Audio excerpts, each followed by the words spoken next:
Film Seperti Dendam, Rindu Harus Dibayar Tuntas berkisah tentang cinta tragis di dunia maskulin. Film ini diangkat dari novel karya penulis Eka Kurniawan dengan mendapatkan kategori usia 18 tahun ke atas dari Lembaga Sensor Film Indonesia. Film ini dibintangi oleh Martino Leo sebagai Aju Kawir dan Ladia Sheryl sebagai Iteung, serta Reza Rahadian sebagai Budi. Ratu Felicia di sini berperan sebagai Jelita dan Sal Priadi sebagai Toke. Film garapan Edwin ini memenangkan hadiah utama Golden Leopard di Locarno Film Festival Swiss pertengahan tahun 2021 lalu.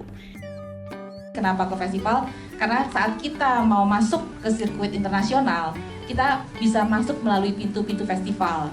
Dan di festival ini bagusnya adalah kita ada juri-juri sebenarnya yang tidak kita kenal juga, juri-juri internasional, juri-juri dunia. Seperti waktu kita tadi Edi bilang di Locarno gitu, dengan juri-juri yang internasional, mereka melihat film ini, mereka tidak kenal mungkin Indonesia, mereka tidak tahu bagaimana sejarah Indonesia, tapi mereka mencoba memahami dan menikmati filmnya sehingga akhirnya kami film ini mendapat penghargaan Golden Leopard. Memang spesifik dan filmnya juga harus mengikuti itu juga gitu. Dari bukunya memang nggak ditulis secara persis gitu ya, tahun 80 berapa gitu ya, tapi terasa sekali ini fokus terhadap potret masyarakat yang di era 80-an gitu. Bagaimana budaya patriarkal dan machismo itu sangat kental gitu.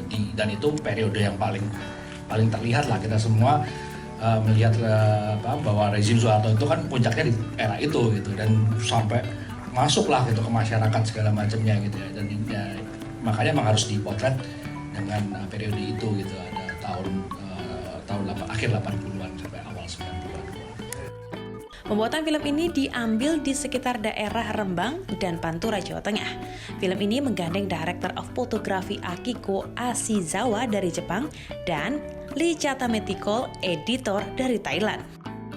Ini film Indonesia yang ceritanya dari Indonesia, tapi ternyata bisa diterjemahkan dan diapresiasi, dikerjakan juga secara kreatif oleh seniman-seniman di luar Indonesia. Dan itu menurut saya itu sebuah daya tarik yang menarik. Ada banyak input yang berguna gitu dari orang-orang yang sebenarnya mungkin secara konteks sosial budayanya nggak terlalu tahu tentang Indonesia, tapi mereka invest terhadap karakter dan cerita dan bentuk filmnya sendiri gitu. Kebetulan sekali bentuk filmnya juga melibatkan genre yang populer gitu ya, kayak misalnya Hong Kong style gitu ya, seperti film-film tahun 80-an itu yang di Asia sangat populer gitu ya.